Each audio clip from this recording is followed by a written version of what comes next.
Hello, am I audible? Hello,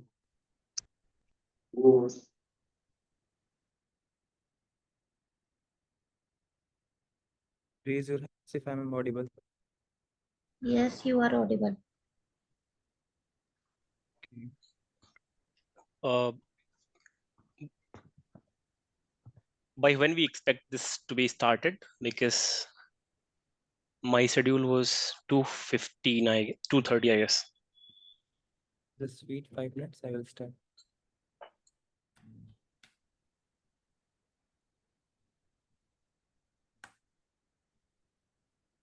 ma'am video on करूं? हाँ हाँ करो start one by one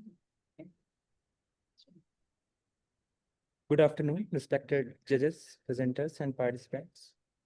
Welcome to day one of International Conference on Recent Developments in Science and Technology for Achieving Sustainable Goals Using Statistical Techniques, organized by MIT School of Applied Sciences, MIT University, Uttar Pradesh, Lucknow campus.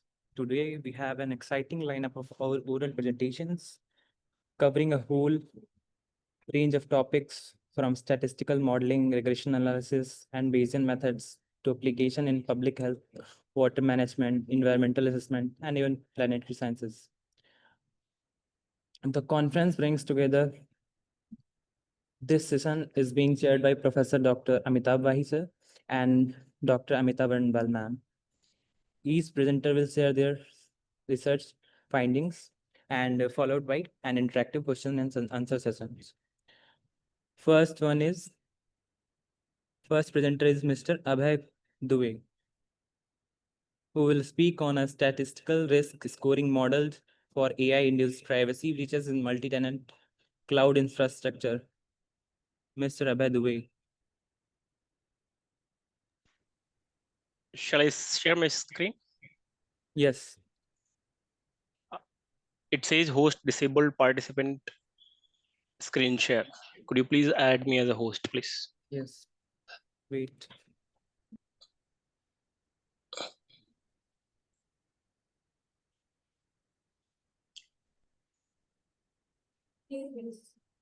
Done, please share. Let me know if my screen is visible.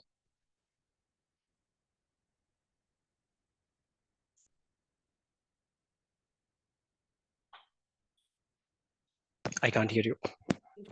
Yes, you're visible. नाम लिख दियो Okay, shall I start? Yeah, start. ठीक है वो तुम्हारे पास पूरा record इसका presentation हो गया So thank you so much for giving me the opportunity to share and walk through my research abstract, the topic, the findings, then the further steps to how to go around.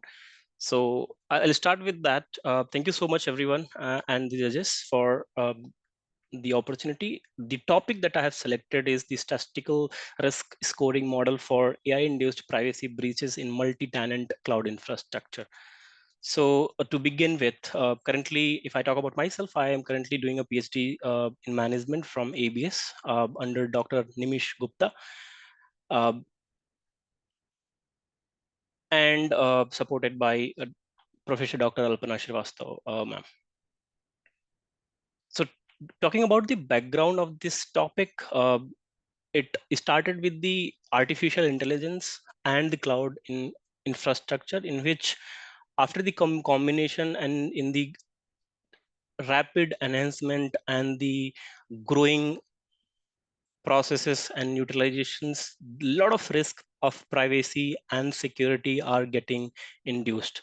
That's where it was related, and that's where it led to this thought of how we can do some sort of analysis research and come to a better finding and solution to support the SDG goal 9, which was focusing on the industry innovation and infrastructure. For that, currently these technologies have been enabled for the business to achieve the operational efficiency, scalability, and cost optimizations. I'll proceed with the next abstract, in which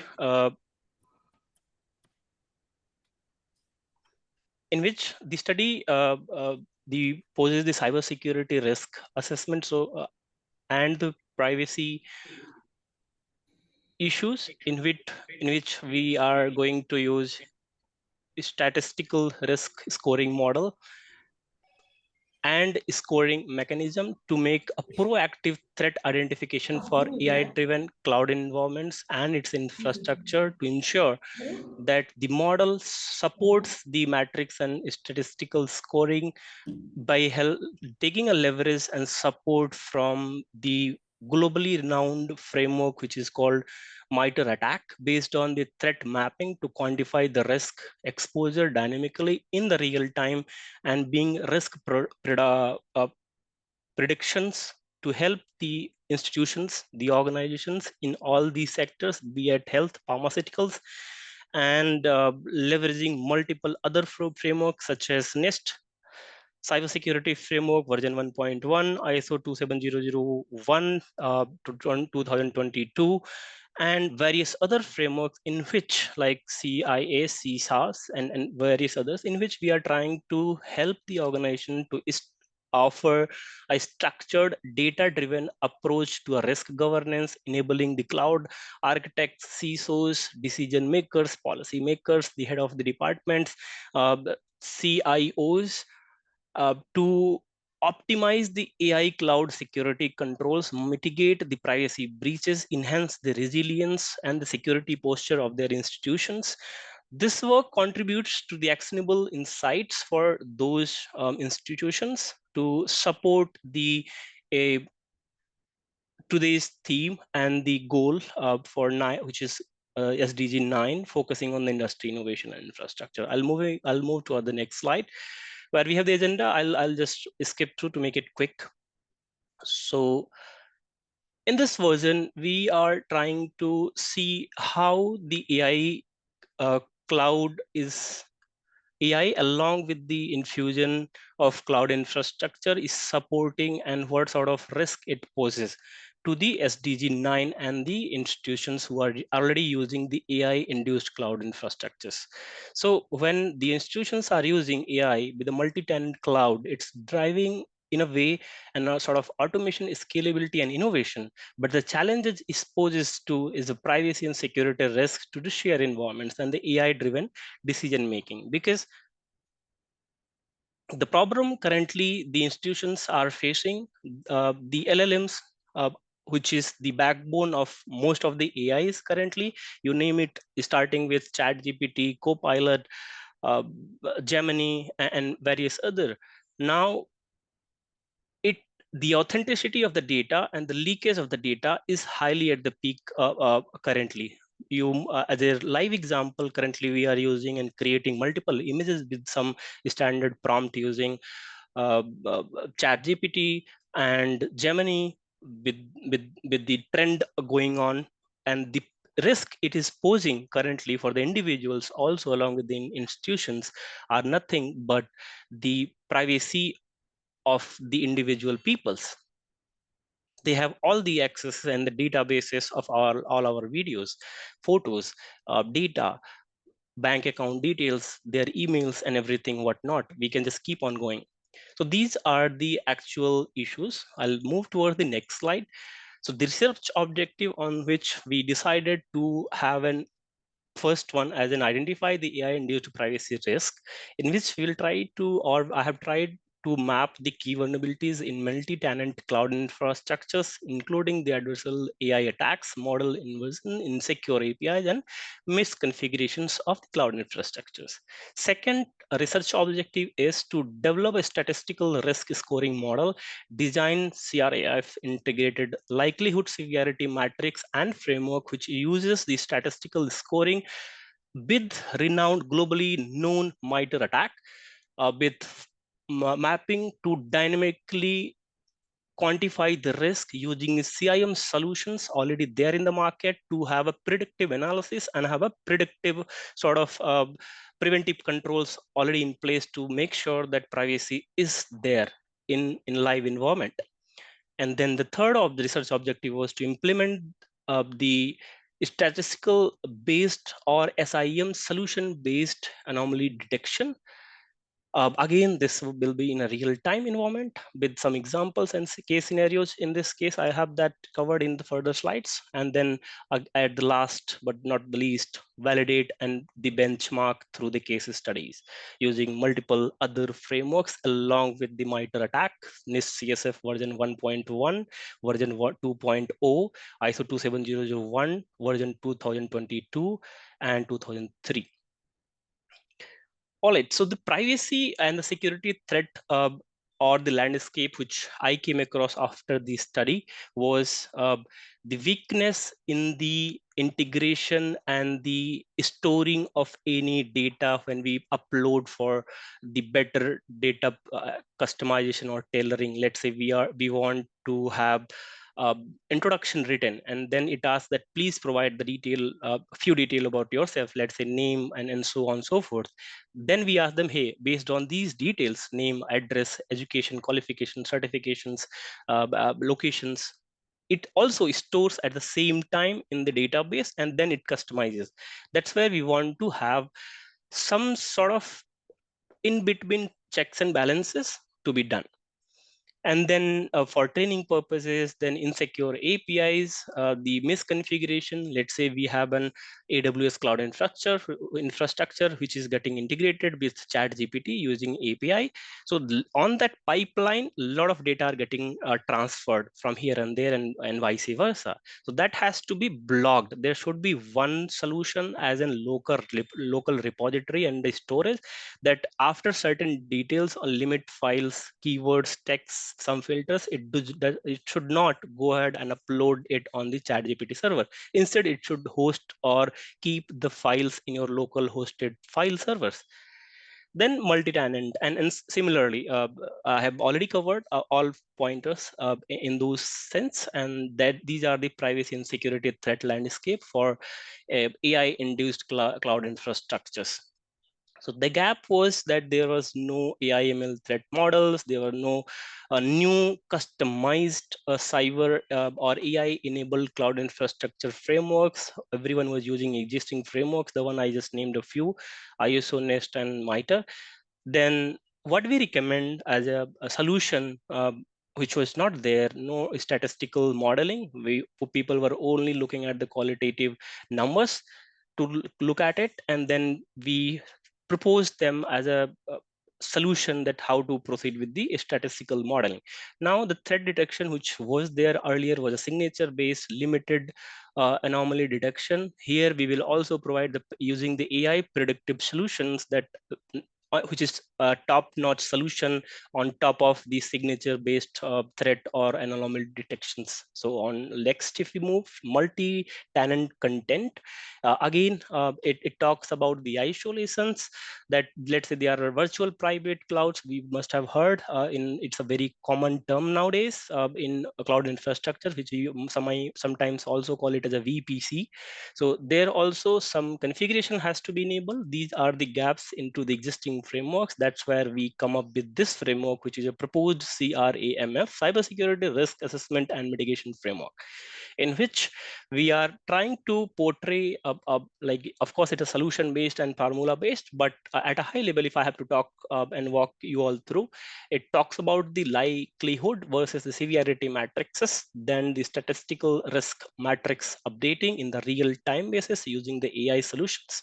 Then, as I already told about the MITRE ATT&CK that we are using as a solution for threat mapping based on the signatures, based on the predictive analysis, and the scan which is happening on the live environment using the SIM solutions. At the firewall, cloud changes, log activity, and every other details that it gathers and keep into the data lakes. Now, if we talk about again, so these are the solutions which we are bringing as a proposed framework, and the model which I was talking about, that as a step one, we can talk about I have done a threat identification, which has the AI specific models in cloud infrastructure, then we compare the likelihood and severity of those particular instance or the scenarios. Then we convert those numbers into the probability statistics on the score of, let's say, 5, 1 being the least, 5 being the highest severity to have the impact to block for having any further activities, and then the real-time monitoring, anomaly, and the risk prioritization at the end to mitigate and block and then isolate from the real environment. So I did a case study on in a financial sector and the healthcare, which ultimately ended up with solutions which we recommended in the environment of live API with the pattern analysis and to reduce the fraud risk, then prevented the PHI leakage by anomaly detection to block those and safeguard and store in the local environment and the safeguard environment. The mitigation was nothing but the strong identity and access management, multi-factor authentication, SIM solutions, AI-based risk and privacy protection, secure API gateways, model hardening and security hardening with continuous risk and scoring. So these I did, which brings to the end of the slide and the presentation of mine for today. Please let me know if there are any questions. Happy to address those. Question and answer session will be at 3:30. Okay.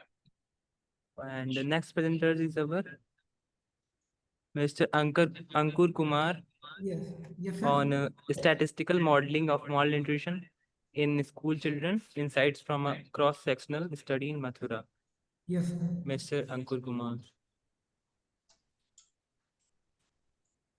Please share my PPT.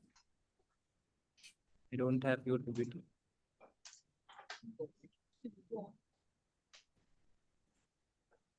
Put your camera on. Okay.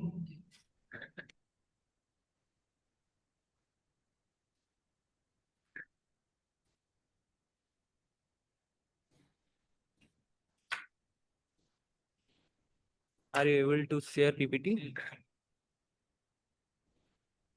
Mr. Ankur, Yes, sir. are you able to share PPT? Okay, sir.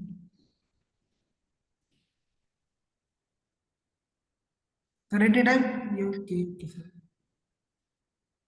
Yes, sir.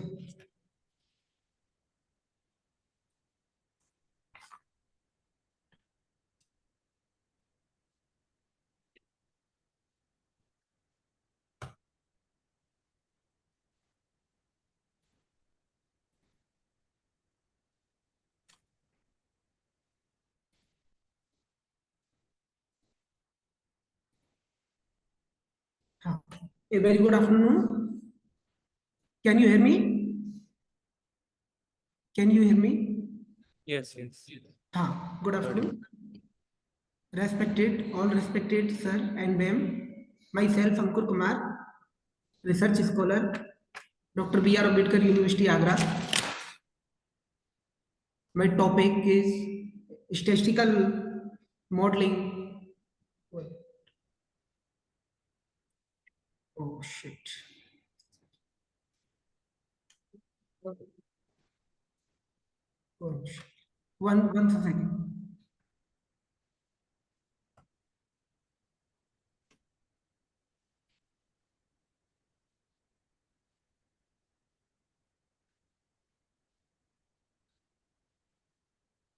Yeah. My topic is statistical modeling of malnutrition in school-going children, insight from a cross-sectional study in Mathura, Uttar Pradesh. Introduction: malnutrition is a significant public health concern in India. In children affective cognitive development and academic performance, understanding the statistical pattern and predictors of malnutrition is crucial for developing targeted intervention in educational setting.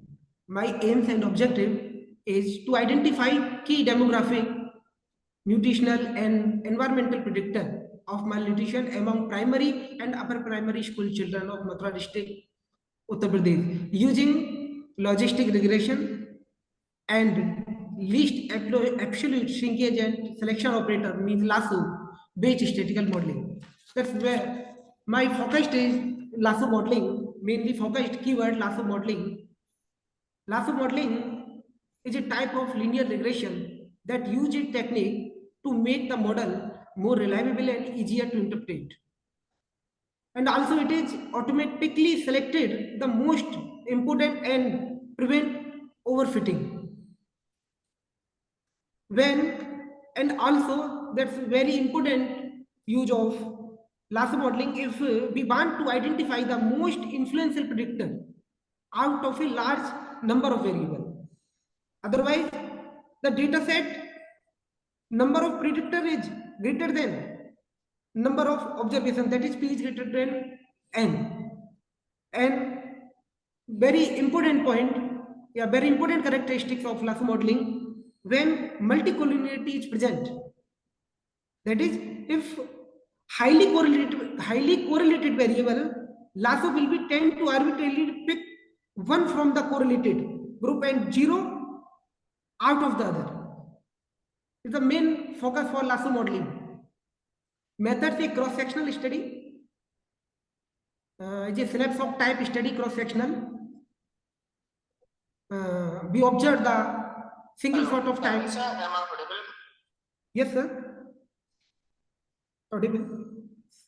Sample size 1500, sampling method, cluster random sampling method, inclusion criteria, children. Yeah. Hello. Yeah.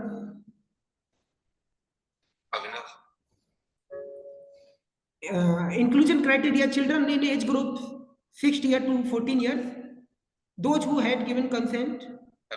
Method ethical clearance was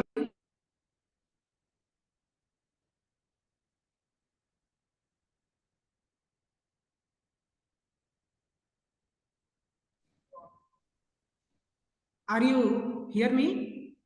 Yes, yes, you're audible. Method, it's an important one, methodology. Ethical clearance was obtained. Informed consent was obtained from all participants.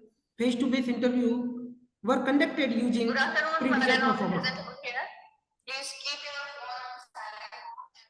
Malnutrition classification based who age specific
Mr. Anku Kumar, are you there?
Gold loan किसके लिए आएगा?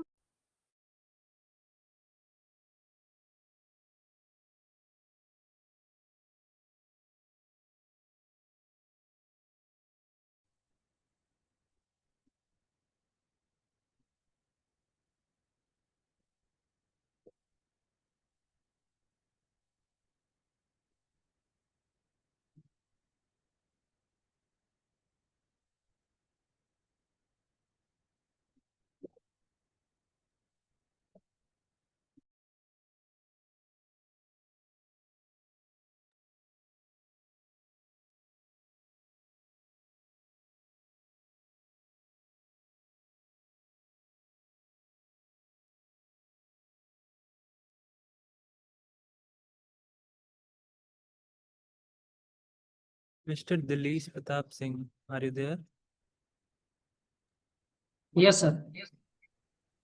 So due to an connectivity issue, Ankur Kumar is not able to join and present.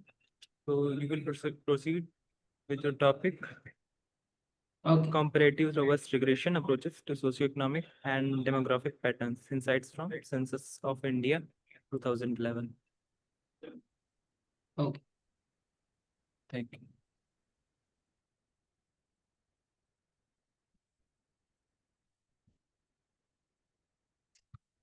Good afternoon, everyone. I am a research scholar from the Dr. Bhimrao Ambedkar University. Am I audible, sir? Yes, yes. Okay. So I am pursuing my PhD from the Dr. Bhimrao Ambedkar University. So the topic, wait for a second. Let me adjust things. Okay.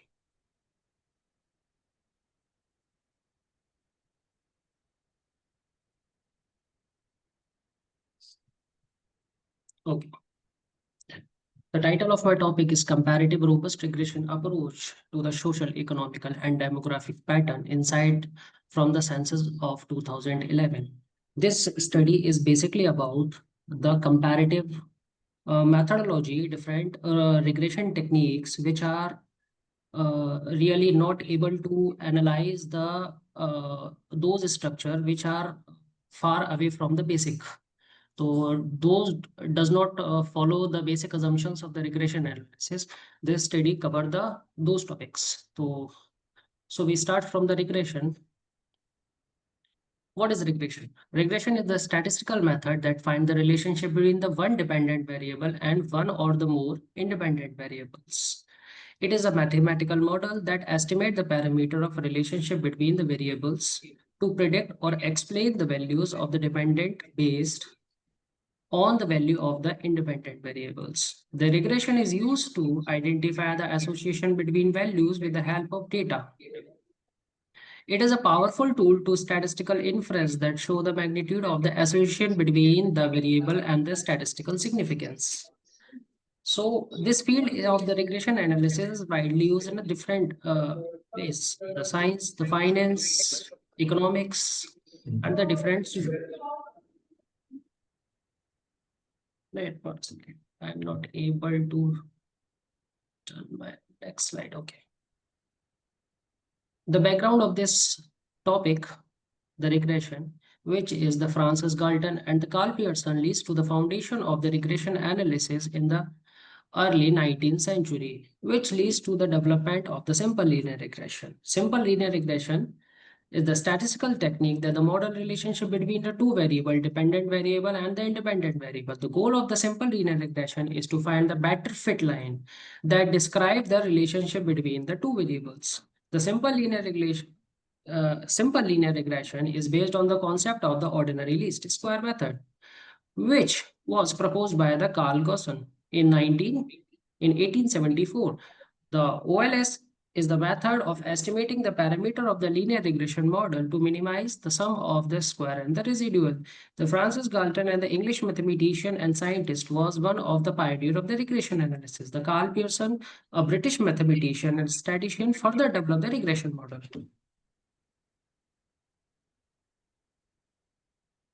The important assumptions, the mainly the relative or the validity of the regression analysis, first is called as linearity. There is always a linear relationship between the dependent and independent variables. The second assumptions, that is called as the homoscedasticity. If the system is going to the work properly, the error distribution around the regression line is always a homoscedastic structure.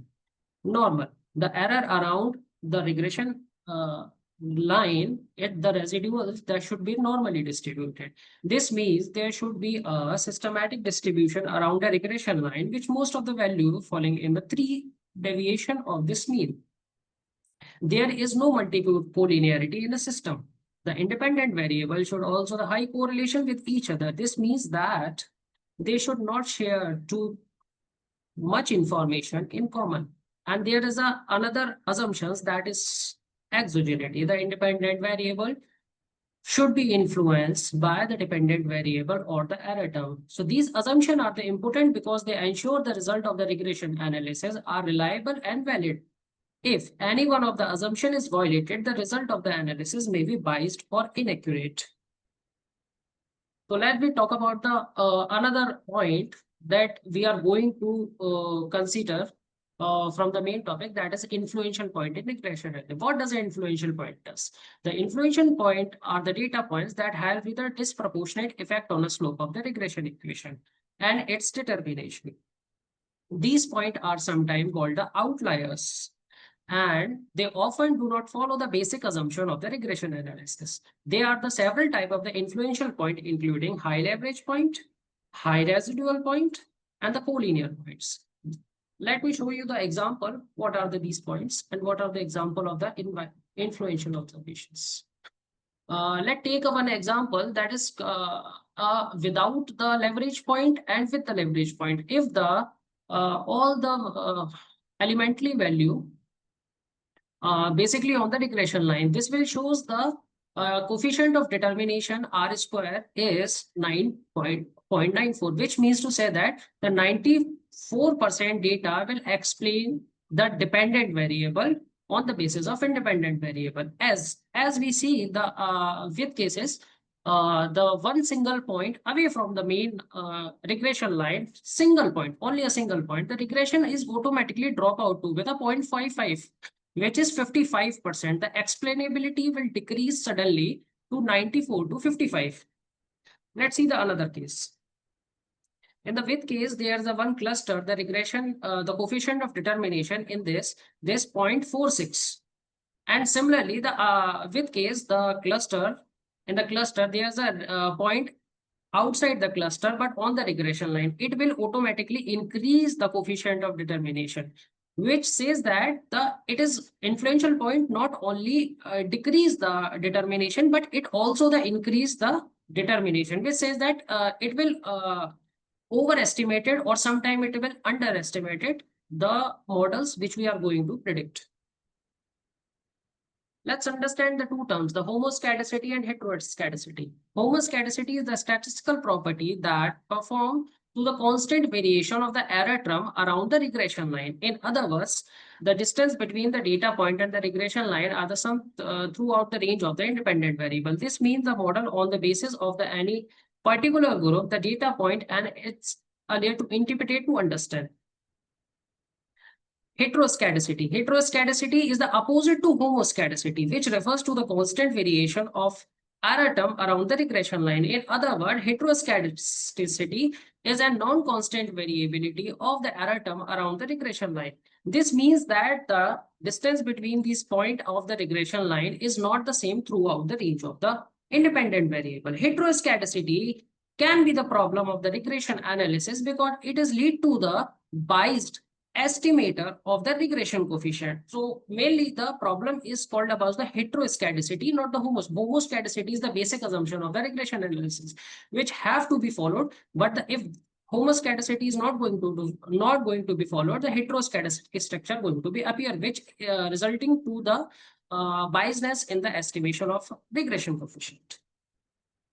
They are the number of way dealing with the heteroscedasticity, including the weighted least square methods. In this method, we basically assign a weight to overall the elements and identify on the basis of their weights. This method is weights the data point according to their variation so that the models are the more sensitive to a data point with a greater variability. Transformation method. If we going to reduce the heteroscedasticity in the system, so we are going to transform our data. So this transformation, the data in which that they reduce the heteroscedasticity of the example, the logarithmic of the data may be the less heteroscedastic than the original data. This means to say that transforming is not that much useful for reducing the heteroscedasticity as the other models. There are other models which I am going to say about the robust regression. These methods are type of the regression that is less sensitive about the heteroscedasticity. Though, so I am saying that the robust regression methods are is going to reduce the impact of the leverage point and the heteroscedasticity together. What is robust regression methods? Robust regression method is a statistical modeling technique that is used to overcome the basic assumptions and the typically made the regression analysis. Robust regression is the less sensitive outlier influential point than ordinary least square method. And it can be proceed the accurate estimator of the regression coefficient, even when a data does not meet the assumption of the ordinary least square method. This is the number of the different robust regression technique available, and the best technique is used to depend upon the specific character of the data. Some point robust regression technique include Huber regression, Turkey bivariate regression, and least limit square regression, etc. The robust regression method is the powerful tool can use to improve the accuracy of the robust regression method. The Frankenhobel Jr., the mathematician and statistician, developed the concept of the robust regression method in the late 1960s. The robust regression are less sensitive of extreme observations. Robust regression method assign lower weight and the extreme value in the system, which provide a more resisted parameter estimator of influential observations. Let's see some robust regression techniques which are available.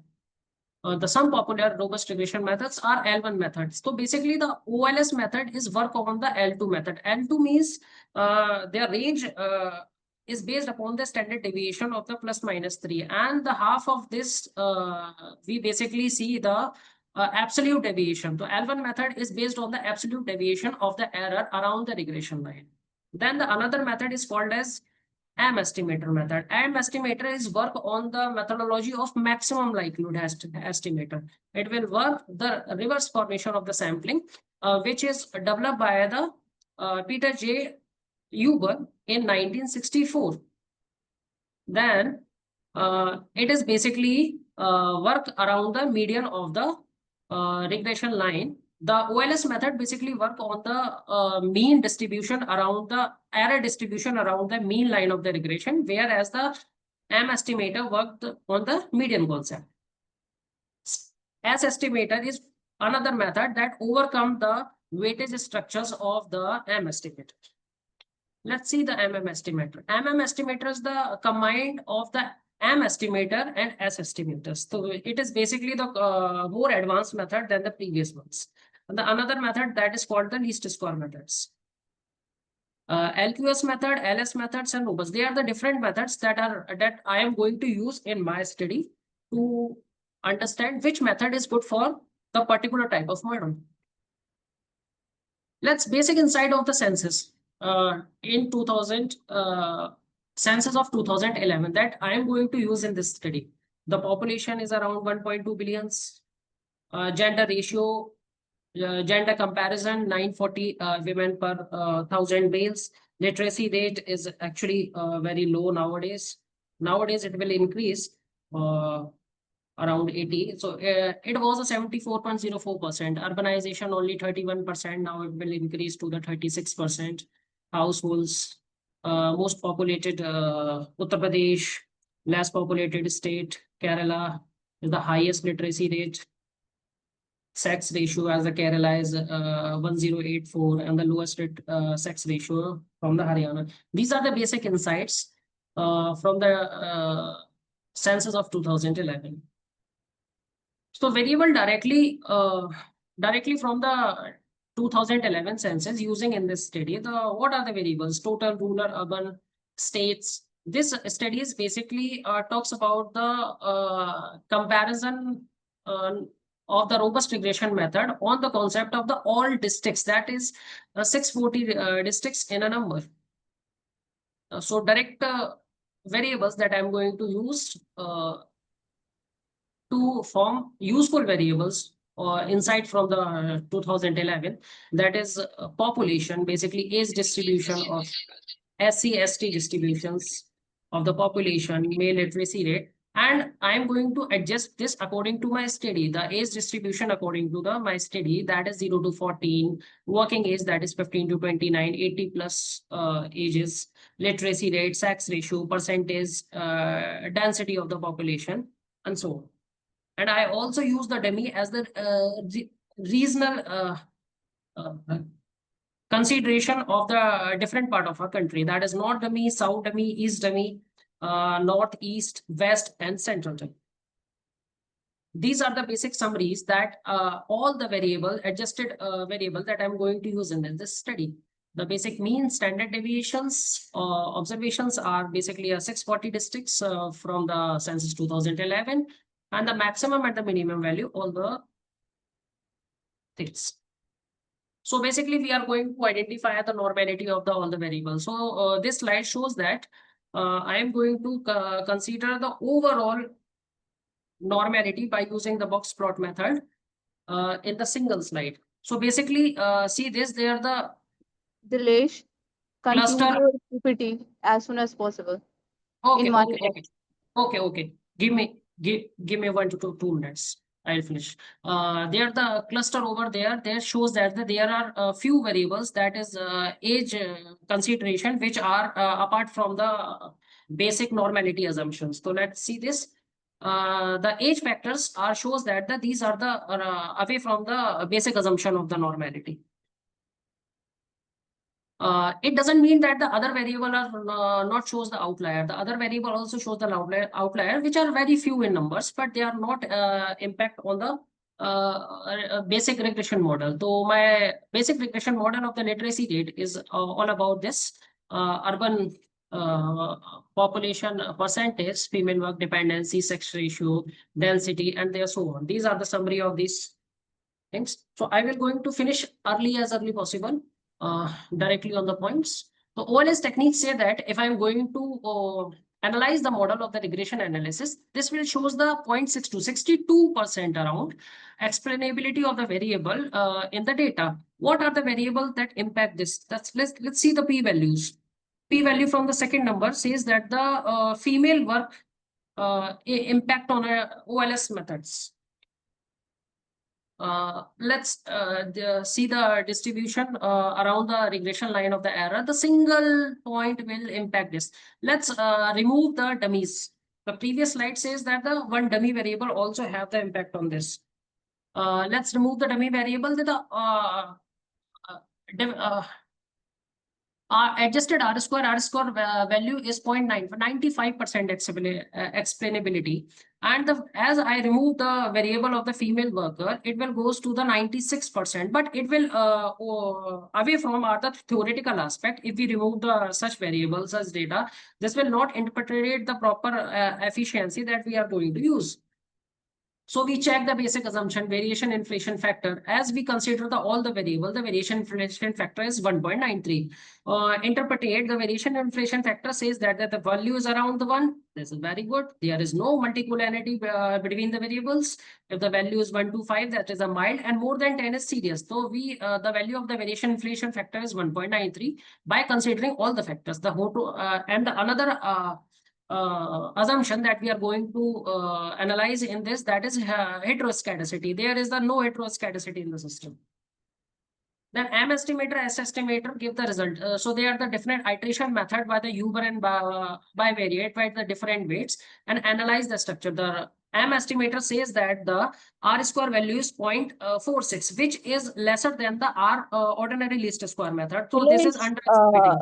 Give your conclusion in one line and end your presentation. Okay. Give me 30 seconds, only 30 seconds. S estimator is also reducing this.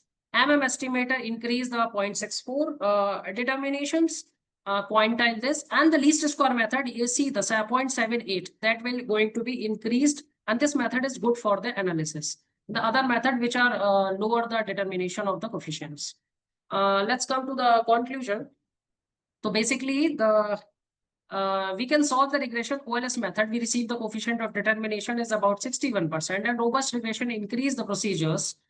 Same variable, applied the robust regression method, interpreted the different weights. So LST methods, least limit square method, robust regression method give the best precision when the coefficient determination is about 79%. The estimator is 65. It is good, but it is not as good as the least square estimator. And the other estimators, S estimator, LQS, and MS are the not sufficient. So which method is used for your study is completely based upon your model and your data. Okay, thank you. Thank you, Dilesh.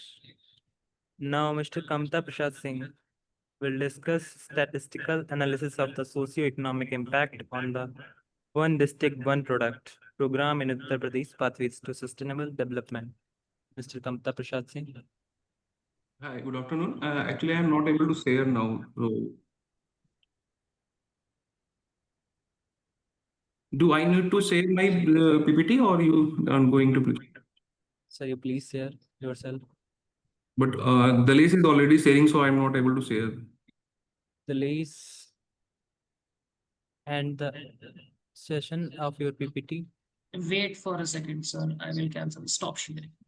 Okay, thank you. Okay, thank you. Sir, please.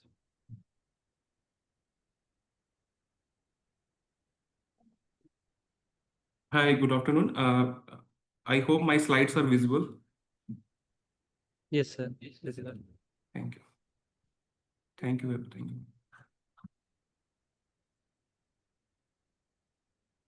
Hi, good afternoon. Very good afternoon to all of you. My name is Kamta Prakash Singh. I am a research scholar from MIT Business School. So my research title is Statistical Analysis of the Socio-Economic Impact of the One District, One Product program in Uttar Pradesh and its pathways to sustainable development. So just a basic introduction of ODOP. It was launched on 24th January 2018 at UP Divas, as 24 January is UP Divas. So it is a flagship initiative of government of Uttar Pradesh across 75 districts. So based on that, the traditional arts and crafts and food items also included in the 75 districts. From each district, there are one or maybe two items are selected as a one district, one product. Its main objective was to accelerate economic development and generate employment. So the research gap, what I found during research on this topic, that there is a limited systematic statistical evaluation are present now. So my basic objective was to analyze the socioeconomic impact using the techniques. So for this research, my data sources are mostly sub-secondary data sources. So there are export data from UP government side time series export data from 2018 to 2024. And ODOP website, there is ODOP dedicated website where I got some input, and there are other reports also. I use regression analysis and time series economic analysis for this study, and was briefly introduced the Bhadoi carpet industry for case study. So key findings are that there is the export growth, which we have seen assuming 17-18 as a baseline, which was 58,000 crores. And during 23-24, it was around 1.71 lakh crore. So there is a huge growth despite there was a COVID and all. So which shows that the overall export growth is there, and ODOP's contribution was also significant on there. And a part of employment and social impact, So ODOP, since ODOP launch, there are multiple training programs. Women participation is also there, and rural employment. It is increased rural employment also. So there are 6 goals which are directly linked with the objective of the ODOP program. So I have tried to depict on this slide also, like SDG 1, no poverty, gender equality, SDG 8, decent work, innovation, reduced inequalities, and sustainable cities. So, it was found there as a positive correlation between ODOP intervention and overall district GSDP growth. So as numbers are here, that 37.3% revenue growth in FY 2021, 1.5% higher GDP growth in ODOP focused districts. So further, we recommend that for this to localize this policy for social development and infrastructure enhancement. That there is a scheme in ODOP program that CFC centers like. So same infrastructure initiatives can be more used in other districts also. So export, like I have already said, the job contribution and overall export growth and SDG alignment is there. So these are the key references I have used. So thank you. Thank you. This is all from my side. Thank you, sir. Next one is Mr. Bhav Singh Shekhawat. Are you there?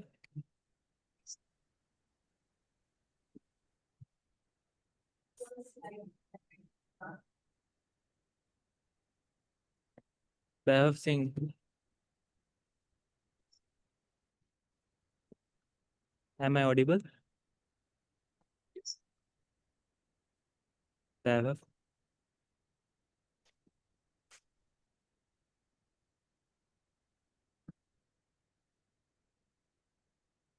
So Bhav is unable to join.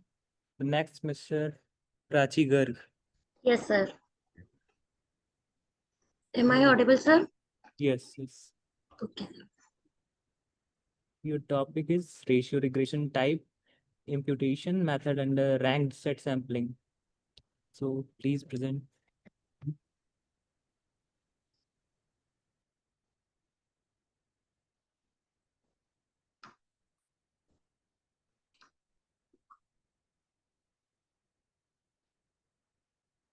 Sir PPT आप share करेंगे? Ma'am आप share कीजिए.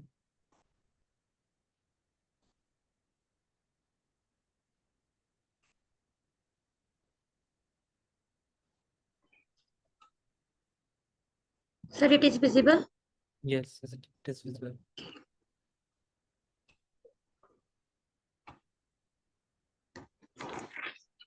Good noon, judges and presenter. Myself, Prachi Garg, research scholar, Dr. Bhimram Ambedkar University, St. John's College, Agra. Myself, here I present my paper entitled Ratio Regression Type Imputation Method under Rank Set Sampling. This is the plan of my paper. I start from abstract of my paper. This paper explores effective methods of imputing missing data. We propose efficient ratio regression type estimator based on imputation technique within a rank set sampling framework. These methods having greater efficiency than the standard mean method of imputation, ratio method of imputation, and regression cum ratio typing method of imputation proposed by Karidhar and Singhi, as well as the imputation strategy proposed by Shohil and Shibbi and Ahmad using RSS of handling missing data. Now the question arises, what is imputation?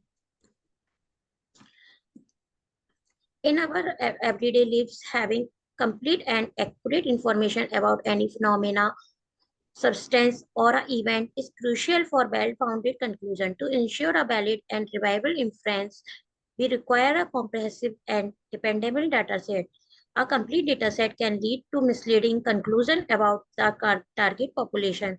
One most widely used approaches for addressing missing data practice for many diseases is imputation. There are many reasons for imputation.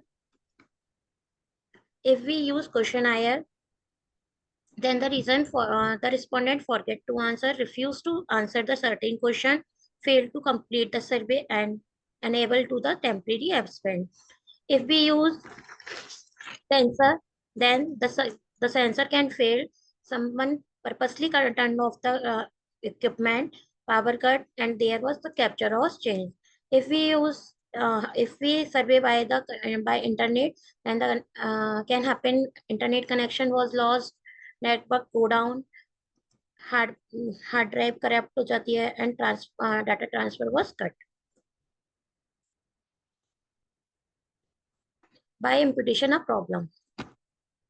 By our imputation a problem. Imputation destroy a balance and symmetry of the data. It not give a n into p type matrix and not design a proper data form. Effect of imputation. When the data is missing, then the results are biased.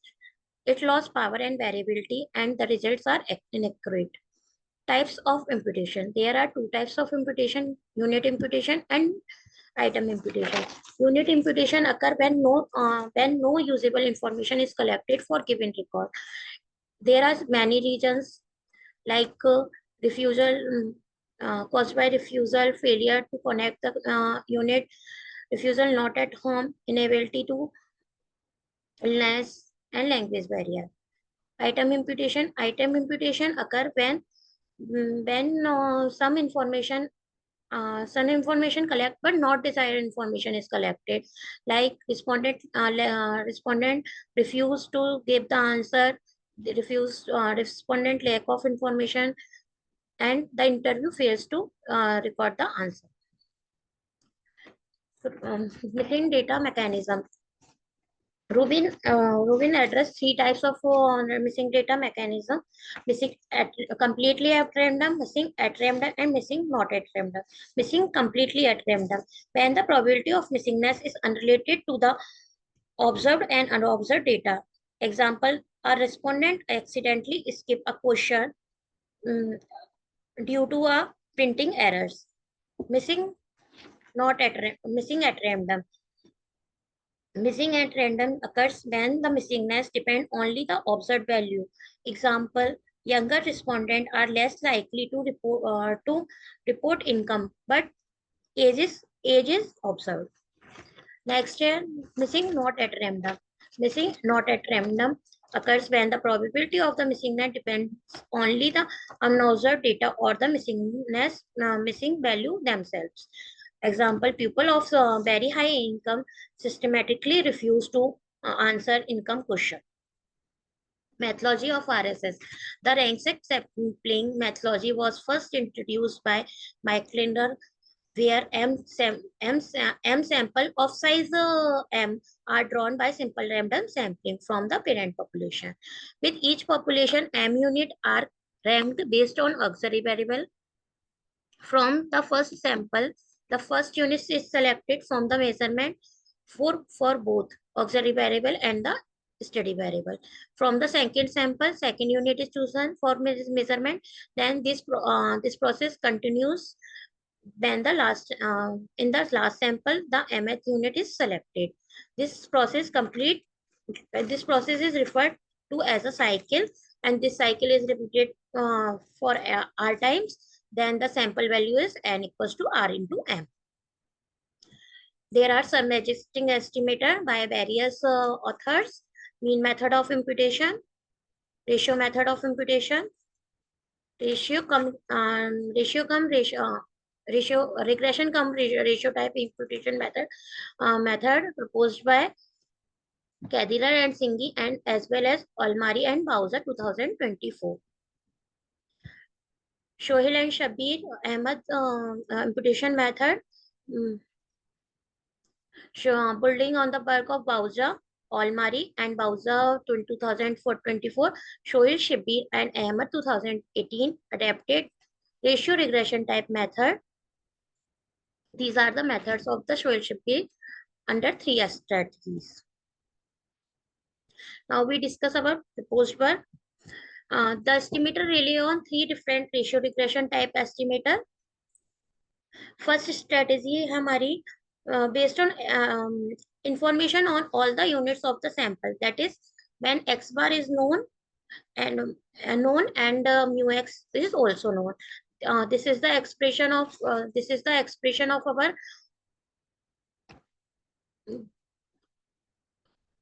our estimator, and this is the point estimator. This is the MSE of our proposed first estimator, and then we compute the minimum MSE of our proposed estimator, where we define A, B, C1 and optimum value of alpha 1 and K1.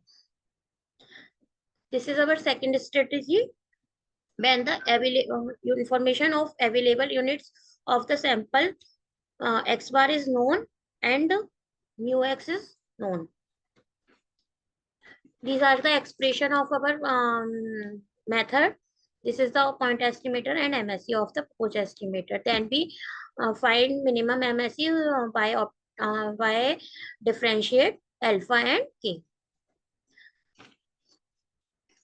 This is the third strategy of our proposed estimator. Third strategy, when information on all the units of the sample and also on the available units in the sample, that is x bar n and x bar r is both utilized, but mu x is unknown.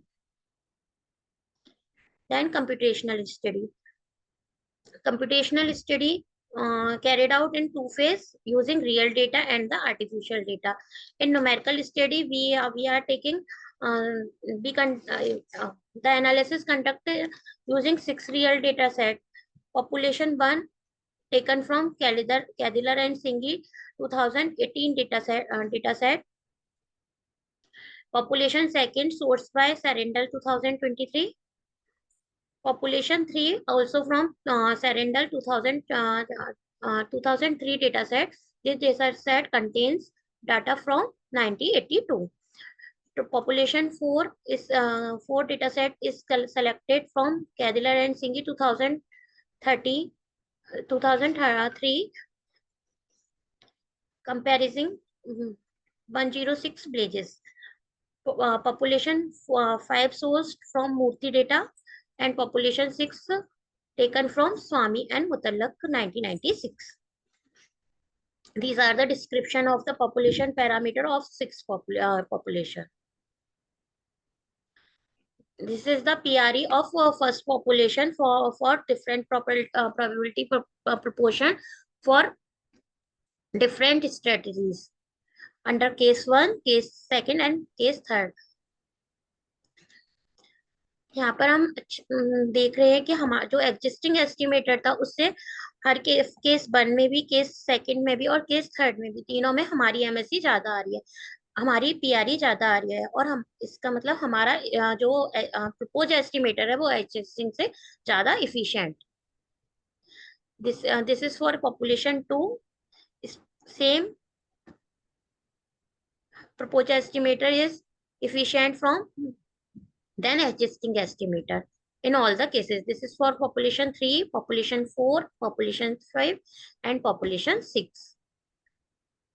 Now we take we are doing simulation study using R language. To evaluate the performance of the proposed imputation method, simulation experiment were conducted following approaches seen and given by Swinghorn 1998. These simulation performed on the parent population. Normal distribution के लिए symmetric के लिए हमने किया है normal distribution पे, और asymmetric data के लिए हमने किया है गामा एंड बेवल डिस्ट्रीब्यूशन लिया है. each consist any 1000 units with variable x and y. This is the formula of x and Yes, ma'am, y. conclude. Ma'am, Here, be quick and conclude. okay, sir. This is the simulation. This is the formula of simulation study. This is the PRE of formula of PRE. This is the PRE of for all the artificial data. And the PRE of our proposed estimator is better than the existing estimator in all the cases. We have a different correlation, 0.6, 0.7, 0.8, 0.9, and we have different probability proportion for each correlation. P equals to 0.2, P equals to 0.3, 0.5, 0.7, 0.8, and 0.9. Result and discussion. The following interpretation can be drawn from the results displayed in above tables. Table 1 presents the parametric value for the real population. Consider the analysis. The result of the numerical investigation based on theoretical comparison are reported in table 2 to 7 for all the 6 population. As shown in table 2 to 7, the proposed estimator technique YIJ for j equals to 1 to 3 consistently perform the conventional than the existing estimator. It is also observed that from table 2 to 7 that the proportion of the non-response decrease or the value of the P increase, and the PRE of the proposed estimator consistently increase for all the 6 population. To establish the superiority of the proposed estimator, simulation is also conducted using generated from normal, gamma, and Babel distribution. The findings reports in table 8 through table 15 clearly demonstrate that the proposed imputation strategy outperform better than the existing estimators. Conclusion. In this manuscript, we proposed ratio regression type imputation methods for estimating the population mean in the presence of missing data. The computational analysis on both real and hypothetical generated symmetric and asymmetric population. In simulation study, we consider one family of symmetric distribution, namely normal distribution, and 2 families of asymmetric distribution, namely gamma and Babel distribution. In conclusion, the proposed imputation method represents the effective strategy currently available from estimating the population mean in the presence of missing data. Additionally, these methods can be extended, incorporate multi-auxiliary variable. These are the references. Thank you. Thank you, Praj. Mr. Pranav, are you there? Yes, sir. So please present. Mr. Pranav will present some insights into Maven-based instrumentation to study the trace gases of upper atmosphere of Mars planet. So please, Mr. Pranav. Yes, sir.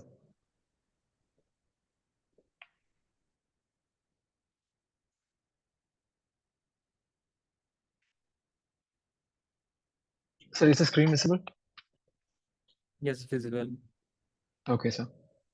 A warm good afternoon to everyone here. I'm Pranav P. I'm from Amity Institute of Applied Sciences, Noida. I'm here to provide some insights into the Maven instrumentation and how it is relevant to studying about susceptibility on Earth. So, first, I would like to start by providing an introduction to Maven. Why is it important for us to study about this? Mars used to be a planet that used to have a thick atmosphere with liquid water on its surface. This shows that there was sign of life existing in Mars a long time ago. But why did Mars lose its atmosphere? And what were the factors that were responsible for Mars to end up as the red planet that we see today? And will this happen to Earth? So first, why is Marvin? So what is relevant about Marvin? Marvin was the first ever dedicated instrument sent to study about the upper atmosphere and atmospheric escape. Marvin stands for Mars Atmosphere and Volatile Evolution Mission. It was launched in 2013 November by NASA. It has an elliptical orbit and it flies, it can detect values around 150 kilometers all the way to 6,200 kilometers in altitude. It is managed currently by NASA, GCFC, and University of Colorado. I would like to provide a brief overview of the different payload packages that are available in Marvin. So Marvin primarily contains 8 instruments. So these 8 instruments are actually grouped into 3 other payload packages. Particles and field package contains 6 of the 8 instruments which are in Marvin. And the other instruments are remote sensing package and neutral gas and ion mass spectrometer, also known as NGMS. I would go into detail about each one. So, what are particles field package? This studies about the solar wind, the plasma and magnetic field interactions, and it allows us to understand how these factors influence the atmospheric loss in Mars. So these are the different 6 instruments which are available on PFP, and these all measure different values like magnetic field strength, how the solar winds affect the atmosphere of Mars. SWEA measures the electron distributions, and all these measure different values. So next, I would like to talk about the remote sensing package. This contains an instrument known as image ultraviolet spectrometer.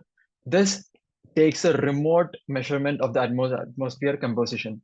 Unlike NGMS, which takes in situ measurements, this takes remote measurements using spectral lining and other technology. This does not directly calculate the values. It can create a huge data set by taking remote measurements. So this also tracks the hydrogen, oxygen, and carbon dioxide escape, which is very important in learning how the atmosphere was lost from Mars. So next, I would like to talk about NGMS. This is also known as the heart of the Marvin mission. So NGMS is an in situ instrument. What does in situ mean? In situ instrument means that it takes values in directly. It can directly take in different elements and it measures the neutral ion composition and isotope ratios. It tracks seasonal and diurnal variations and is crucial for understanding the volatile escape studies. So what are the achievements of NGMS? So NGMS is responsible for us understanding how seasonal breathing of Mars atmosphere works. It teaches us how different elements like carbon dioxide, argon, and oxygen vary with the different seasons and how seasons affect the abundances of these elements. It also shows us how day and night cycles influence the abundances of these elements because solar heating increases the rate of escape of these elements. It also takes isotopic measurements, which shows that Mars once used to have a very thick atmosphere with liquid water on its surface. So it has all the signs of habitability. What is the reason for Mars to lose its atmosphere? So these are a few graphs I have made using data from NGMS for my different studies. So this one shows variation of abundance with time. This is the diurnal data of how the bottom, the x-axis shows the time, which is actually 24.4, which is one Mars sol or one Mars day is 24 hours and 39 minutes. So this shows the variation of abundance of different months. So first one shows oxygen in spring season variation, and the second one shows how nitrogen varies with time in autumn. So this is the graph which shows the variation with sols. Like it means that with different seasons, how each heat season influences the abundance of argon. So as you can see, the first one shows winter season, and the second one shows summer season, and how first one shows spring season, and the second one shows spring season, and the second one shows summer season, and how abundance of argon varies with each day of the month. So these are the different months, as you can see. So next, I would like to conclude with what is Marvin's legacy? So I already talked about the different findings of NGMS, which shows that how NGMS measured the different breathing of the different elements and also the diurnal variations of each element per day, how the abundances can vary due to a number of factors which scientists are still studying. And it also showed that isotopic ratios show that there's long-term water loss in the atmosphere, which is a great sign showing that Mars used to have a thicker atmosphere. So it is also the first mission forced on the atmospheric escape of Mars, and it has shown how Mars went from a wet and warm climate to cold and dry climate we see today. So what is the broader relevance to Earth?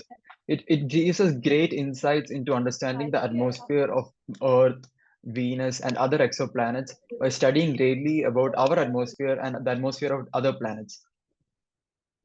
So the future is looking bright for studies regarding Mars since NASA recently using the Perseverance rover found maybe actual evidence of life on Mars, and so there's going to be a lot more studies in the future. So what is the takeaway message? Even habitable planets can lose their atmosphere with time, and it is important for us to understand the factors which are responsible for this atmospheric loss and to complete and it helps us to avoid this situation happening to our green planet. So these are some of the references I have used for my study. With this, I would like to conclude my words. Thank you, Mr. Pranav. Thank you. Now, next, Mr. Pranjal Kumar Pandey will discuss analysis of modified Rankine score data through the Bayesian lenses. Well, Mr. thank you. Pranjal. Yeah. So, am I audible? Yes, you're audible. Okay. Can you put your camera on? Okay. Yes, please. Yes. Thank you. So, yeah. Good evening, everyone. I'm truly grateful for this opportunity, and my work is entitled Analysis of Modified Rankine Score Data to the Bayesian Lens. So let's begin with the outline of my presentation. These are the outlines. I'll be short and brief. So when there is an interruption in the blood flow or reduction in the supply of oxygen, nutrients to a certain area of brain, it leads to a condition known as stroke. And after stroke, we measure a disability on a Rankine scale known as modified Rankine scale.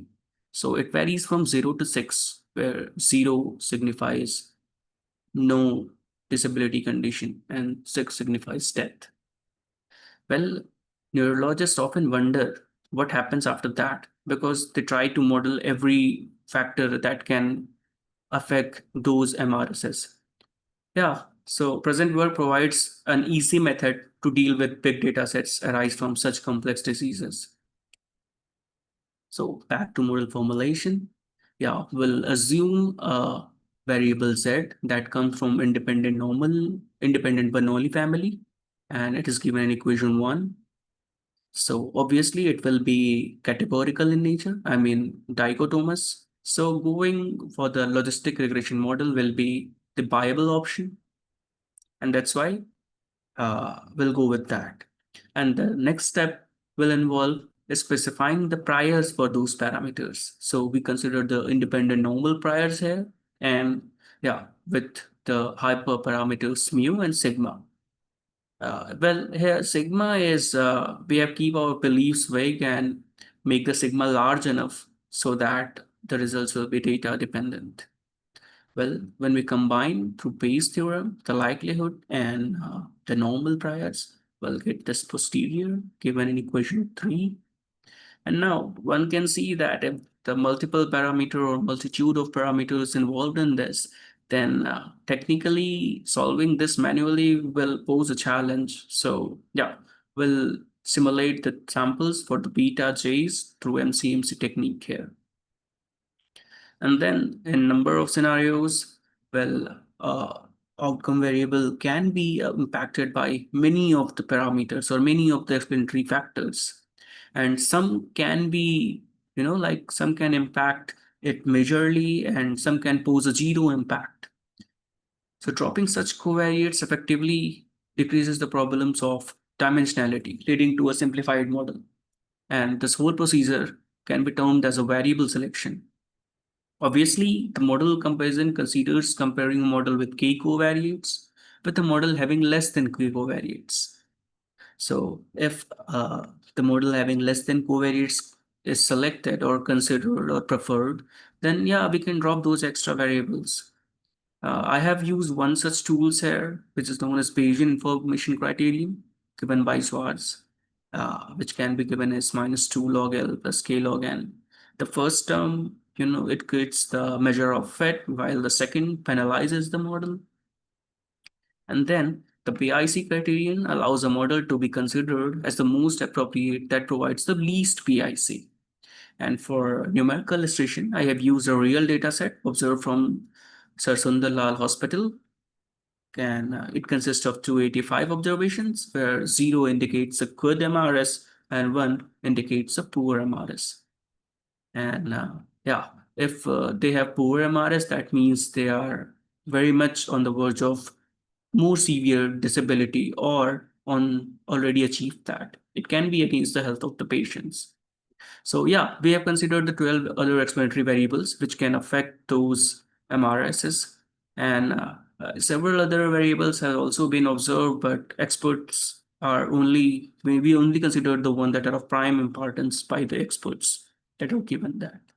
So table 1 presents these explanatory features here. And then we have applied this data set. We have applied the logistic regression model to that data set, considering 0 as a mean. And yeah, that I told earlier that the large variance 30 for the independent normal priors for the regression parameters. And then the Metropolis algorithm has been employed for sampling. And the results are given in table 2. Well, these posterior inferences are basic summary statistics that we also give in classical. So we have given posterior mean, standard deviation, and high posterior density interval coverage of probability 0.95. As you can see, the midline shift, alcohol, creatinine levels, heart attack, diabetes, atrial fibrillation, stroke history, and location. These are the major contributors in increasing the MRSS score. And as such, I have written this in this slide. So yeah, I'll be skipping it.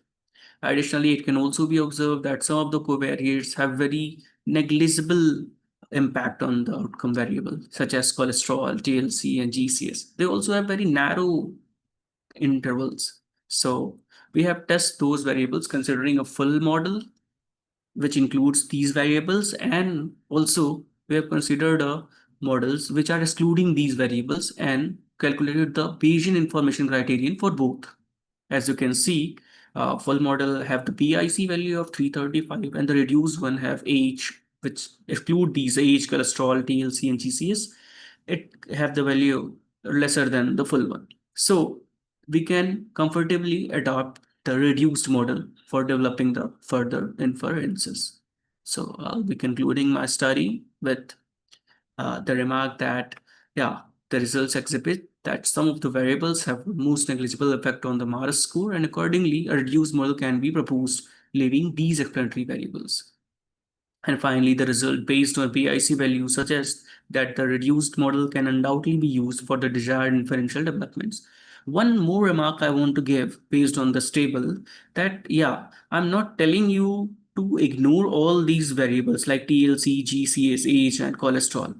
Just we can have to give a less attention to it and primarily focus on these major ones like creatinine level, midline shift, and etc. Whichever comes from the. So these are the references, and yeah, thank you so much. Thank you. Thank you, Pranjal. Now, Mr. Prateek Sukla, are you there? Mr. Prateek Sukla. Yes. Yes. So Prateek Sukla is absent. Now we'll proceed further. Mr. Siddharth Srimali. Mr. Siddharth, are you there?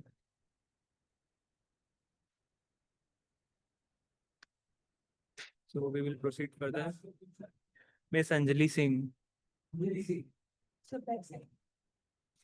Anjali Singh, are you there?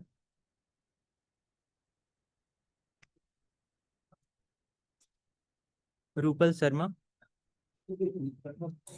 Yes, sir, I'm there. So Am I audible, kindly, sir? yes, Miss Rupal Sharma will present clustering analysis of awareness on non-communicable disease, risk factors, and healthy practices among school-going children in Rajasthan, India. So please, Miss Rupal Sharma. Uh, um, does my screen visible? Yes, you are visible. Okay, sir. So, firstly, I Can would you like to. put your camera on? Okay, sir.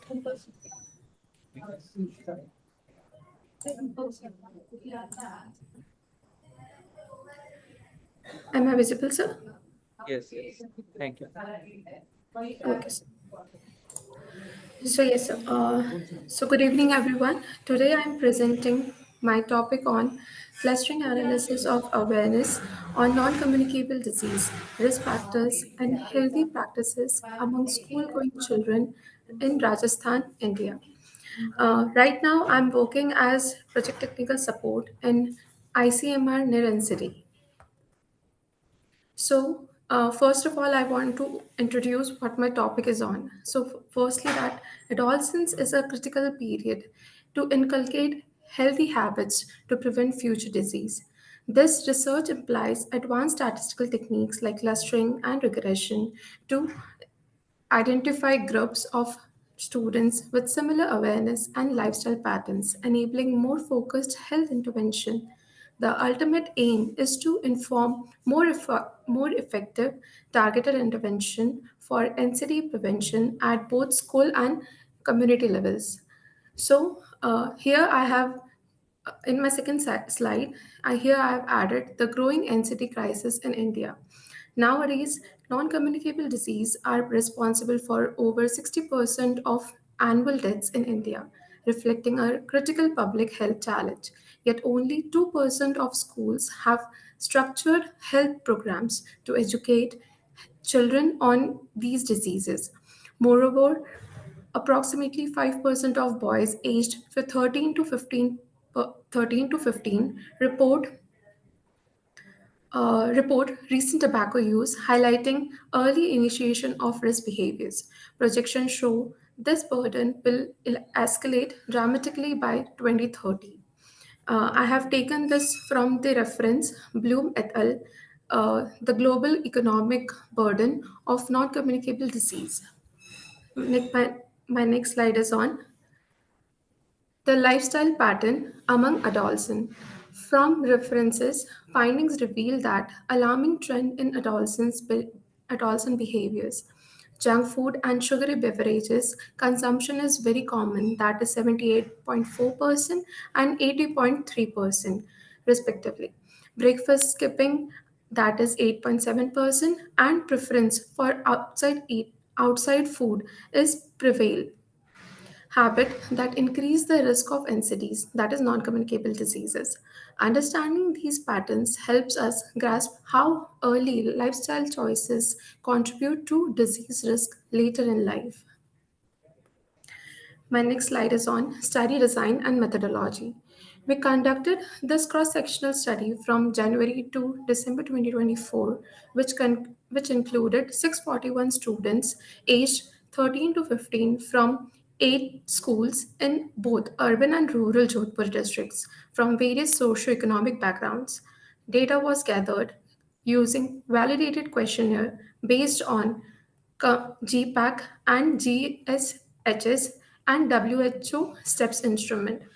Here we have here we have taken K-means clustering to group students based on similarities in awareness and behavior, while logistic regression identifying factors predicting better knowledge. Here we have calculated sample size as it is the primary data. So here our sample size determination was calculated based on the lowest prevalence of adolescent intensity risk factors that was current tobacco use was 5.7%, 95% confidence interval level, and 6% absolute precision yielded a base size of 58 students per school. Anticipating 20% dropout, the target was increased to 70 per school. With 8 schools included, the minimum total sample size was set at 560. All available eligible, eligible students, grades 7 to 9, were ultimately enrolled.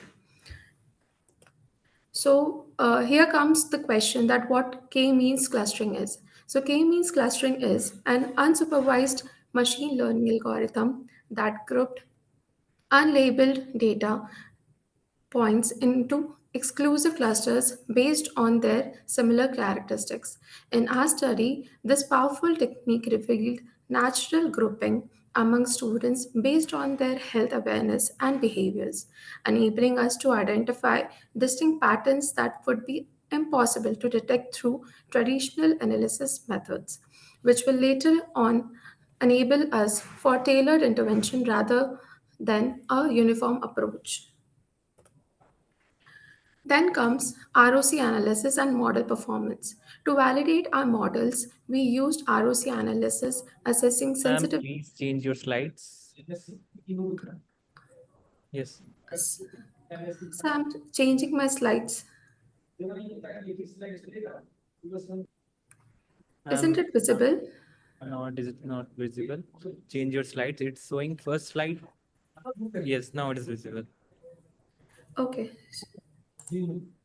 Is it visible now? Yes. Okay. So ROC analysis and model performance. So I'll start again. To validate our models, we used ROC analysis assessing sensitivity and specificity in detecting student with good versus poor NCD awareness and practices. So what is ROC? It is receiver operating characteristics. Analysis evaluates how well our clustering model distinguishes between different outcome classes. It plots sensitivity, that is true positive rate, versus 1 minus specificity, false positive rate. Our key matrices are sensitivity, that is ability to correctly identify students with good NCD awareness, and specificity is ability to correctly identify students with poor awareness. AUC, that is under area under curve, which will give us overall performance measure. So AUC is generally a useful measure for comparing the performance of two different models as long as the data set is roughly balanced. The model with greater area under the curve is generally the better one. So here we come on results. So according to our findings, we found that about 50% of students had poor NCD awareness. This was more pronounced in rural students where only one third had sufficient knowledge. Many struggle to correctly distinguish between non-communicable disease from communicable diseases, highlighting major gap in existing health education framework. Then comes the K-means clustering, where we have got the two clusters, namely as poor awareness and practices and average awareness and practices. Here, two main student cluster emerged, that is cluster 1, where representing 46% of students was categorized by poor NCD awareness and practice, predominantly rural residents, lower grade level, mostly 7th graders, and parents with low education attainments or manual jobs. Then comes the cluster 2, where comprising 54% students average showed average awareness and practice, better diet and physical activity, and was mostly urban with was mostly from urban area with parents and professional jobs, highlighting socioeconomic gradient in health awareness. Then we performed a logistic regression on the clusters, which highlighted factors significantly associated with improved NCD awareness. Students in grade 8 and 9 were 4 to 6 times more likely to have good knowledge than those in grade 7.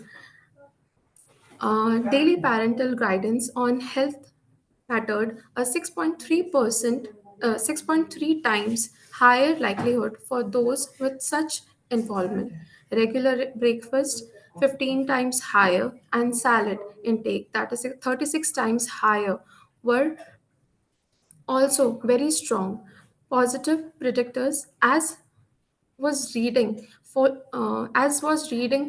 food labels, increasing awareness threefold. So here comes our statistical validation and model fit. Cluster specific logistic regression model fit. The data set significantly better than single data set models were shown by lower log likelihood values and higher AUC scores. Statistical tests confirm these models' significance, validating the logic of segmenting student population for more effective intervention strategies.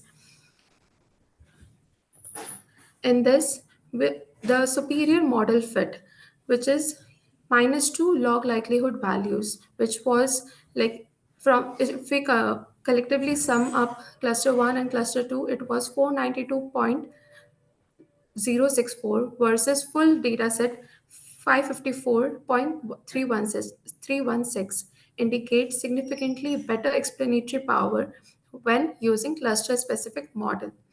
Omnibus test, which confirms all models are statistically significant, validating awareness, the usefulness of predictor variables in explaining NCD patterns. Here, I will conclude my study that there are substantial gap in awareness and healthy lifestyle practices regarding non-communicable diseases prevention among school children in Rajasthan. Over half of students demonstrated poor NCD knowledge, especially in rural areas and among those with less educated parents.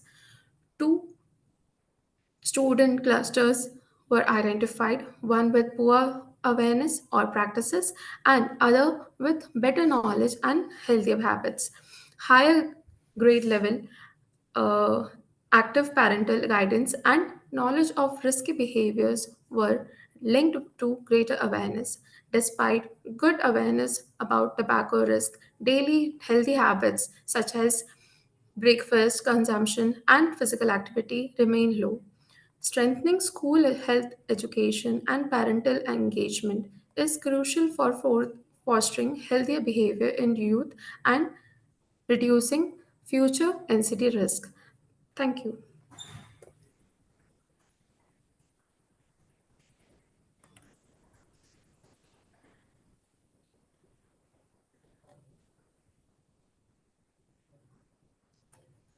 Hello. Hello. Yes, sir. So I have concluded my presentation. Thank you, Ms. Rupal. Now, Mr. Ankur. Yes, sir. Yes, sir. Audible, sir. Yes, you are audible. Please present yourself. Yes, sir. Thank you, sir. Thank you so much.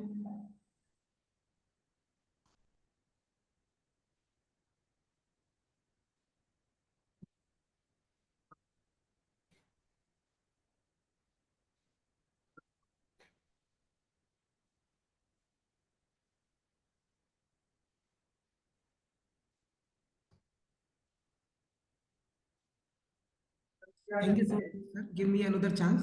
Thank you so much, sir. My topic is statistical modeling of malnutrition.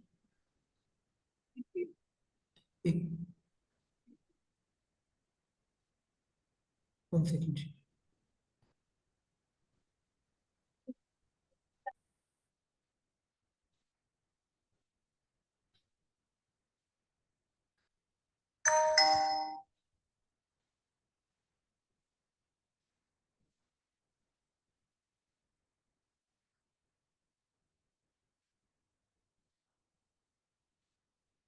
Yes, sir. Statistical modeling. Can you hear me, sir? Video on karo. Yes, yes. Okay, okay, sir. Okay, okay. On है sir.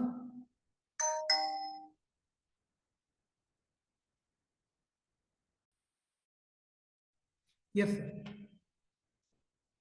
Can you present me sir? Can you present sir? Can you present me? Present. Okay, sir. Thank you, sir. Statistical modeling of malnutrition in school children. Insights from a cross-sectional study in Mathura, Uttar Pradesh. Introduction. Malnutrition is a significant public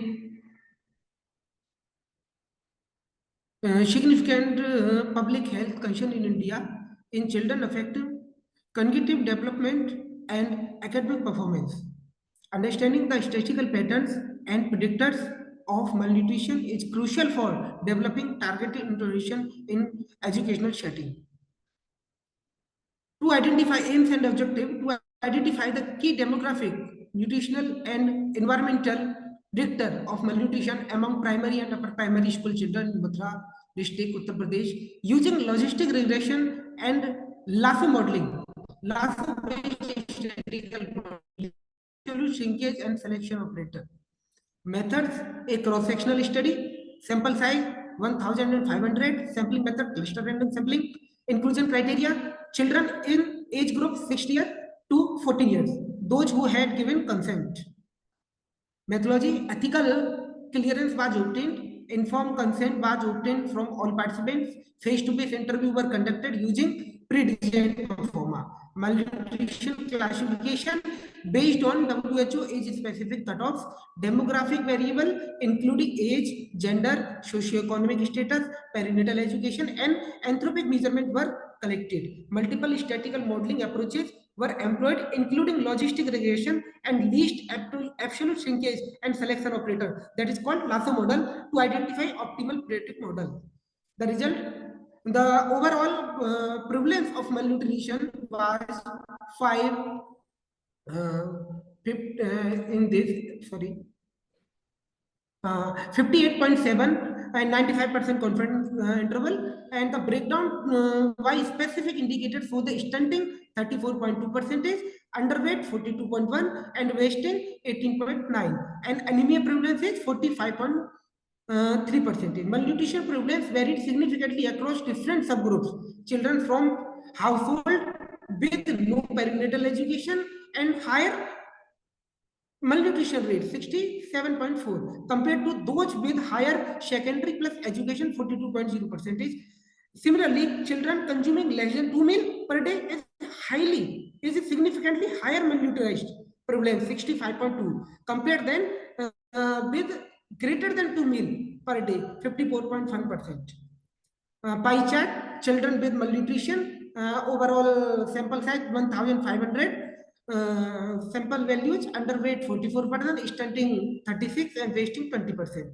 And this table viability analysis factor associated with malnutrition. Overall conclusion for this table shows that various factors that is are significantly associated with each other. That is perinatal education, toilet facility, types of house, water sources, and meal frequency. That is less than 0.05. Multivariate logistic regression analysis of malnutrition predictor, that is overall conclusion this table. Significantly predictor of malnutrition is toilet facility, surface water, low mean frequency, that is less than 2 meal. Thus the intervention improving sanitation, safe water, and meal frequency may substantially reduce malnutrition risk. Conclusion and recommendation: malnutrition among school children in Mathura is strongly linked to inadequate meal frequency and poor sanitization access. Underscoring the importance of integrated school-based nutrition and wash intervention, that is water, sanitization, and hygiene. While perinatal education and social economic structure marker were less predictive in our model, the finding highlights modifiable household and environmental factors that can be targeted to reduce malnutrition. Future studies with longitudinal follow-up and inclusion of dietary diversity measures are warrant to strengthen predictive accuracy and guide intervention. Thank you, sir. Thank you so much. Thank you, Ankur. Okay, sir. Thank you.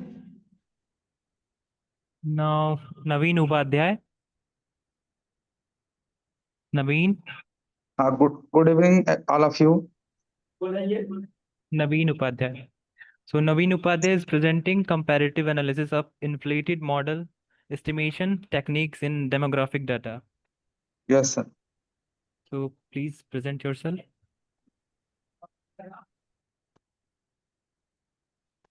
Comparative analysis of inflated model estimation technique in demographic data. Myself, Naveen Upadhyay, Department of Mathematics and Statistics, Dindayal Upadhyay, Gorakhpur University. My content is abstract introduction, review of literature, models, estimation result, uh, reference. Introductions. The mathematical basis of the for the analysis of discrete data is provided by probability distribution, the related probability mass function. They are often used in disciplines like Ankur migration and your studies, session. Okay. health, and demographic to criticize the probability Naveen, of. Yes, yes, sir. you have PPT to present. Hello. You have PPT to present. Yes, sir.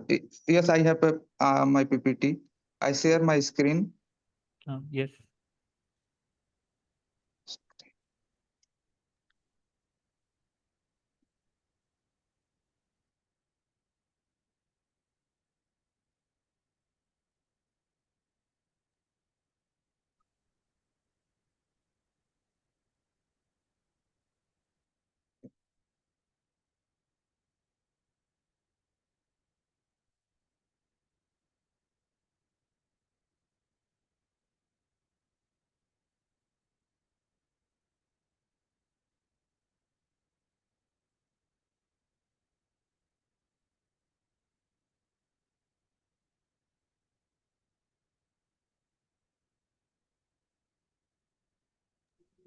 Be quick, Naveen.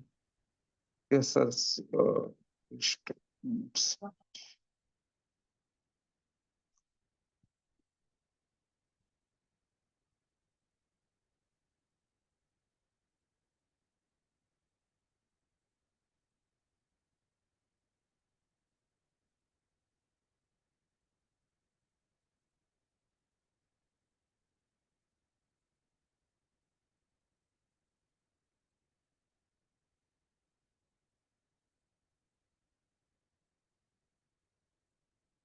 Yes, sir. Screen मेरा share हो रहा है क्या?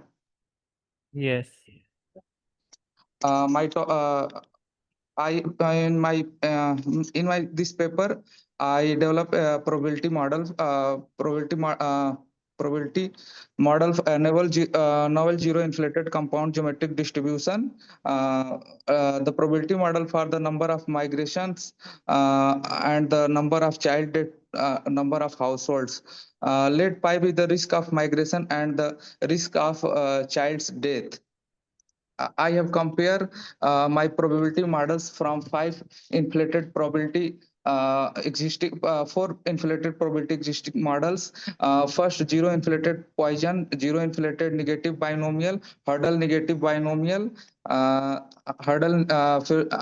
last my novel zero inflated compound of geometric distribution, in which I use method of for estimation technique, method of moments, method of likelihood estimation, and least square estimation method.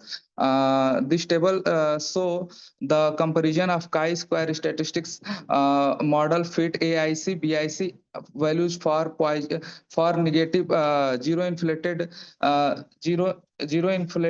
negative binomial distribution, zero inflated binomial, hurdle negative binomial, zero inflated compound for compounding of geometric distribution. I have a two real data for migration and child dates. In this table,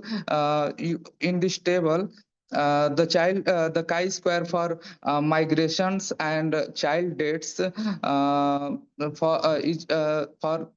my model zero inflated compounding is given 1.8 chi-square value, and for child dates give 6.5. This value is very less than from all the existing model.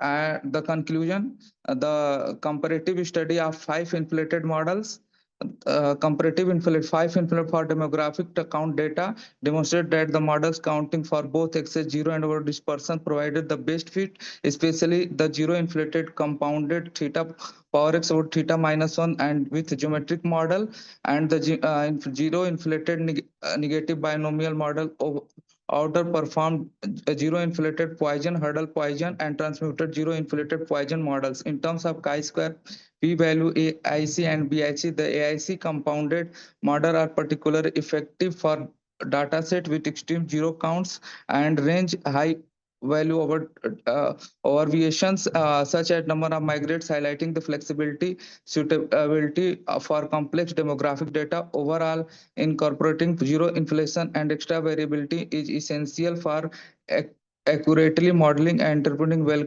demographic count data. And the last is my reference from for all models. And thank you. Navi. So last is Mr. Vaibhav Shekhawat. Mr. Vaibhav.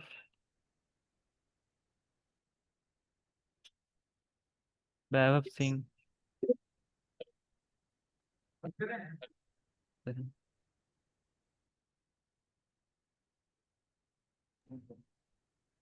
Vaibhav.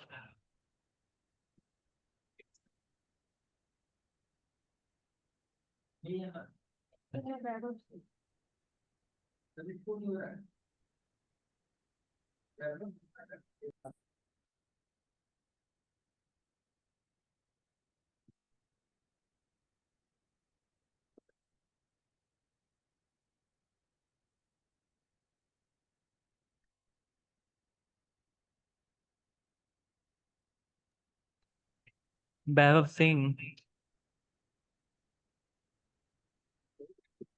You are not audible.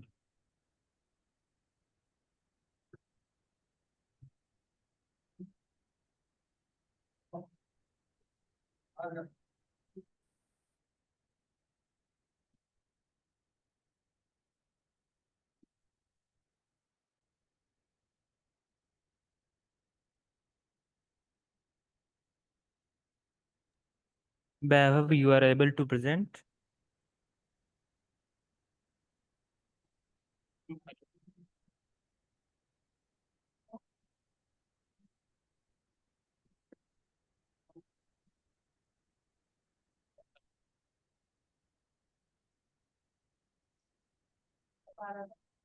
Are you presenting or we move further?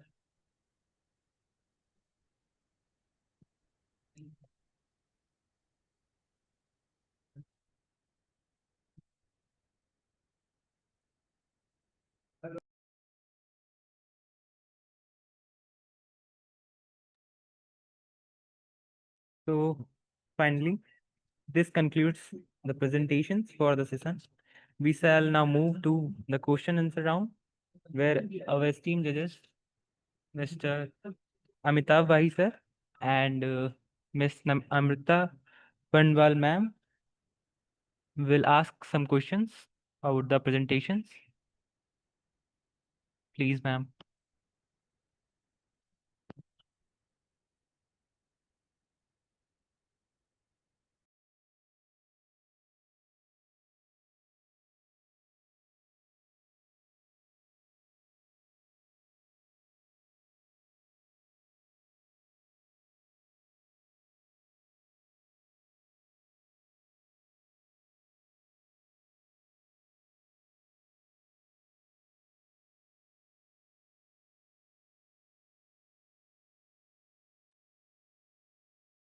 Okay, on the behalf of organizing committee, I extend my sincere gratitude to all the speakers for their valuable contributions and to the audience for their active participation. We hope the discussions in this session foster deeper insights and inspire further research in the pursuits of sustainable development. Thank you all.